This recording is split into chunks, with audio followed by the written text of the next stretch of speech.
दोस्तों 21 जुलाई 2023 एक बहुत ही अवेटेड मूवी जो है लॉन्च हुई है। इसका नाम है ओपनहेमर। और दोस्तों आज के वीडियो में आपको इसकी पूरी कहानी हम बताने वाले हैं। ऐसे ही जानकारी पाते रहने के लिए हमारी चैनल को सब्सक्राइब करके बेल आइकन जरूर से दबा दें। आइए आगे बढ़ते हैं और शुरू करते हैं कहानी। दोस्तों ये कहानी बहुत ही इंटरेस्टिंग है। हिस्ट्री के उस दौर में आपको लेकर चलेगी कि आप खुद वो दौर जी रहे हैं ऐसा आपको फील होगा।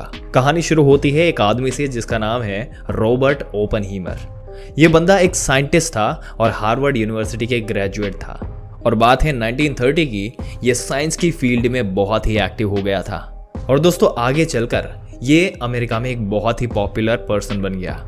अपने फील्ड में बहुत पॉपुलर था और इसने कुछ इंपॉर्टेंट डिस्कवरीज में बहुत ही महत्वपूर्ण योगदान भी दिया था, जिसकी पैदाइश काफी तरीके से देखने को मिली। और इस बंदे की जनरल नॉलेज ऐसा कहा जाता है कि बहुत ही खराब थी। तो दुनिया में क्या चल रहा है पॉलिटिक्स के बारे में इसको कुछ भी पता नहीं था।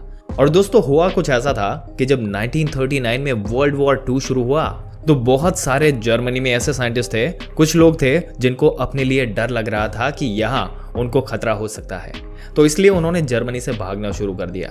कुछ जर्मन साइंटिस्ट आ गए थे अब अमेरिका में। उनमें से एक बहुत पॉपुलर नाम है एल्बर्ट। उनको पता था कि जर्मनी में कुछ न्यूक्लियर रिसर्च हो रहा है और बॉम्ब बनाने की तैयारी की जा रही है। तो उन्होंने फिर अमेरिकन प्रेसिडेंट रूजवेल्ट को कांटेक्ट किया। अब ये साइंटिस्ट ने उन्हें कहा कि देखिए जर्मनी में ऐसा कुछ न्यूक्लियर प्रोग्राम चल रहा है, वो लोग कभी बम बना लेंगे तो हमको भी अमेरिका में कुछ न्यूक्लियर प्रोग्राम बनाना चाहिए। और इसलिए फिर जब अमेरिका की एंट्री हुई वर्ल्ड वॉर 2 में 1914 दिसंबर में जब पर्ल हार्बर पे अटैक हुआ, उसके बाद 1942 में रूजवेल्ट ने इस बात की अनुमति दे दी कि अब हम भी एक प्रॉपर न्यूक्लियर रिसर्च करके एटॉमिक बम बनाएंगे। जो ये पूरा बॉडी बनाने की जो संस्था थी, इसमें नेशनल रिसर्च कमेटी जो थी, उन्होंने ओपनहाइमर को इनवाइट किया। क्यों इनवाइट किया?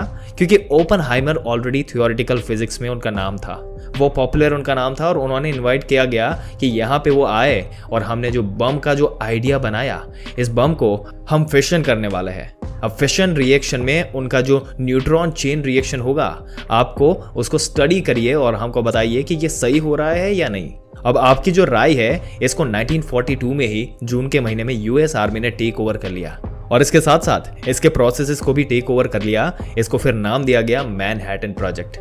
दोस्तों इसका नाम एग्जैक्टली मैनहट्टन प्रोजेक्ट क्यों था, इसका भी एक रीजन है। इसकी कहानी जो है वो बहुत ही अलग है, तो इसके साथ हम लिंक नहीं करेंगे। बट आगे बढ़ते हैं इस कहानी में, क्योंकि अमेरिकन गवर्नमेंट, वहाँ की मिलिट्री चाहती नहीं थी कि किसी भी नॉर्मल जनता को पता चले कि यहाँ पे इतना बड़ा एटॉमिक बम जो है वो बन रहा है। इसलिए उन्होंने इस बम को बनाने की फैसिलिटी को बनाया न्यू मैक्सिको में। और इस फैसिलिटी के डायरेक्टर ओपनहाइमर को डायरेक्टर बनाया गया।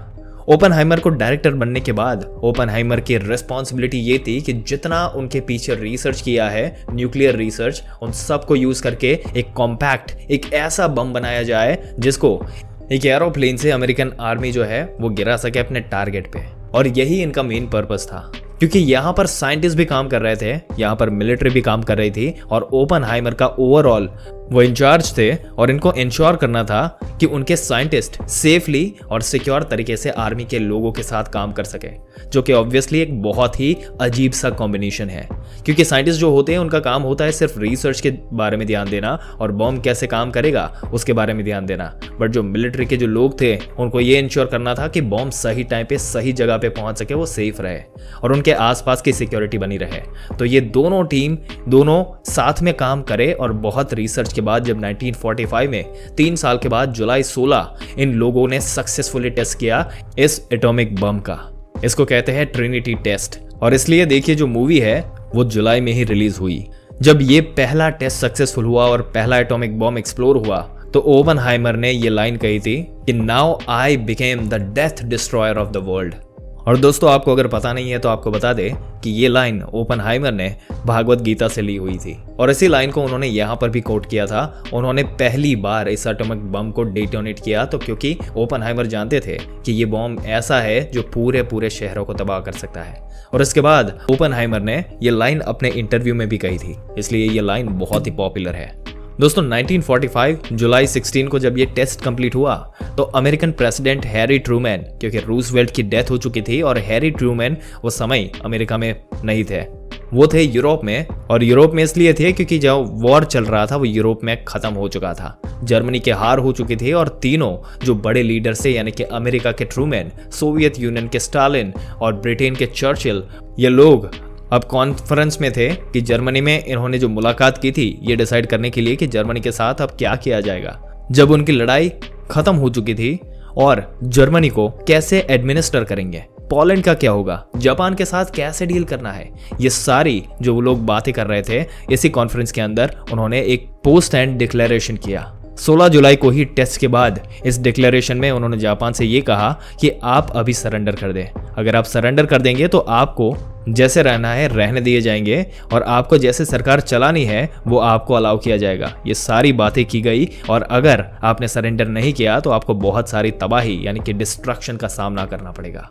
ये डिक्लेरेशन पोस्टर कॉन्फ्रेंस में इसलिए किया गया था क्योंकि वो जानते थे कि उनके पास अब ये एटॉमिक बम है जिसको लोग जापान में यूज कर सकते हैं। वो ऑब्वियसली जापान ने सरेंडर नहीं किया और फिर 6 और 9 अगस्त को हिरोशिमा और नागासाकी में एटॉमिक बम गिराए गए। ये वही थे जिनको ओपनहाइमर ने नेतृत्व में बनाया गया था।